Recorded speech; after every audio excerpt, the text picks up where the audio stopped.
फुलवा, अरे ओ फुलवा, कहाँ मर गई? जब ज़रूरत होती है तो इस लड़की का कहीं पता नहीं चलता है। खेल रही होगी कहीं लड़कों के साथ कंचा गोटी। आने दो, मार मार कर चमड़ी ना उखाड़ दूँ तो मेरा नाम भी कमली नहीं। कमली बड़बड़ाती हुई जा रही थी और घर का काम समेटती जा रही थी। दोस्तों, ये कमली को खेतों पर भी काम करने जाना था, वरना ठाकुर नाराज हो जाएंगे। अरे क्यों चिल्लाती है? आ जाएगी, अभी बच्ची ही तो है, अभी नहीं खेलेगी तो कब खेलेगी? फुलवा के बापू ने फुलवा का पक्ष लेते हुए कमली को समझाने का प्रयास किया। तुम तो रहने ही दो, 13 की होने को है, ब्याह की उम्र आ रही है और तुम्हें अभी बच्ची ही लगती है। फुलवा की सहेली चंपा का तो अगले महीने ही ब्याह होने जा रहा है और तुम तो कहीं सूद ही नहीं लेते। कर देंगे ब्याह, इतनी जल्दी काहे की है? सब कुएं में कूद देंगे तो क्या हम भी कूद जाएंगे? जब ज़माना बदल रहा है, हमारी फुलवा को पढ़ने का शौक है, हम तो उसे पढ़ाएंगे। फुलवा के बापू ने बड़े गर्व के साथ अपना फैसला कमली को सुना दिया। फुलवा के बापू, तुम सठिया गए हो का? यह उचित हवाई किले मत बनाओ, यहाँ खाने के फांफे पड़ रहे हैं और तुम्हें अपनी बिटिया को पढ़ाना है। कमली की बात सुनकर फुलवा का बापू बद्री चुप हो गया। सच ही तो बोल रही थी कमली। भले ही बद्री अपनी बेटी से कितना भी प्यार करता हो, लेकिन जानता था कि उसके पास इतना धन नहीं है कि वह अपनी बेटी को पढ़ा सके या किसी ऊंचे घर में उसकी शादी हो सके। फुलवा एक छोटे से गांव के एक गरीब परिवार की लड़की थी। कमली और बद्रू उसके माता पिता थे। सौभाग्य यह था कि फुलवा अपने माता पिता की एकमात्र संतान थी, इसलिए माता पिता के प्यार की कोई कमी नहीं रही।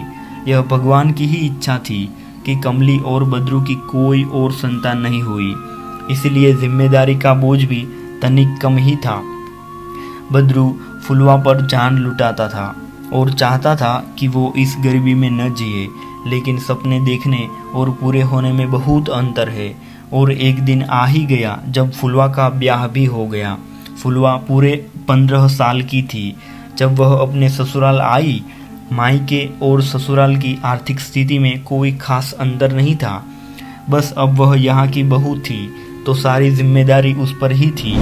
ससुराल में वह दुलार नहीं मिलता था जो मायके में मिलता था, लेकिन कोई फुलवा को सताता भी नहीं था। फुलवा की सास फुलवा का खूब ख्याल भी रखती थी। फुलवा ब्याह के वक्त अपने पिता से लिपट कर बहुत रोई थी कि उसे आगे पढ़ना है, वह पढ़कर मास्टरनी बनना चाहती है। लेकिन फुलवा के बापू भी कुछ नहीं कर सके और फुलवा की शादी करके ससुराल चली गई। धीरे धीरे दिन बीतने लगे। फुलवा 2 बच्चों की माँ बन गई। फिर उम्र मात्र 18 साल की थी। शरीर सूखकर कांटा हो गया था।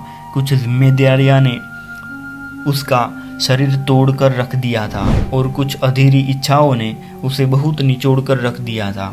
गांव में मजदूरी करके अब गुजारा नहीं होता था, इसलिए फुलवा अपने पति रघु के साथ शहर आ गई।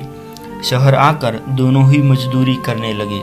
रघु भी फुलवा पर जान बिठा देता था, उसकी हर इच्छा का ख्याल रखता था, लेकिन गरीबी आधे आ रही थी। फुलवा ने अपने पति को समझा बुझाकर अपने दोनों बच्चों, एक पुत्र और एक पुत्री को दाखिला पास के ही सरकारी स्कूल में करा दिया। वह नहीं चाहती थी कि जैसे उसका जीवन मजदूरी करके हुए जा रहा है, कल को उसकी संतानों का भी जीवन बिना पढ़ाई लिखाई के नष्ट हो जाए।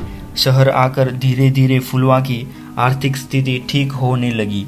अब फुलवा अपना सिलाई का काम करने लगी थी और उसका पति एक मिल में नौकरी करने लगा था। फुलवा अपने दोनों बच्चों की पढ़ाई पर पूरा ध्यान देती थी। आज भी फुलवा के मन में कहीं पढ़ाई को लेकर एक इच्छा दबी हुई थी, इसीलिए वह कभी अपने बच्चों को की किताबों को पढ़ती तो कभी तरह तरह की पत्रिका आदि पढ़कर अपना शौक पूरा करती। एक दिन फुलवा ने बातों ही बातों में रघु से अपनी इच्छा जाहिर की कि वो आगे पढ़ना चाहती है। रघु भी जानता था कि फुलवा को पढ़ाई करने का बहुत शौक था और वह आगे पढ़ना चाहती थी, लेकिन अब यह कैसे संभव? यह ना वह फुलवा को समझाता था और न ही रघु को। एक दिन फुलवा अपने बच्चों के स्कूल गई हुई थी, जहां उसके स्कूल की अध्यापिका से अपने मन की बात की और वह बहू को आगे पढ़ाना चाहती है। फुलवा कक्षा 5 तक गांव के स्कूल में ही पढ़ी थी। स्कूल की अध्यापिका फुलवा की लगन को देखकर बहुत ही प्रभावित हुई और उन्होंने फुलवा की आगे की पढ़ाई में पूरी मदद की। फुलवा अब घर के काम और सिलाई के कामों के साथ साथ मन लगाकर पढ़ाई भी करती थी। रघुवीर फुलवा की इच्छा में भरपूर साथ देता था। फुलवा खुद भी पढ़ती और अपने बच्चों को भी पढ़ाती।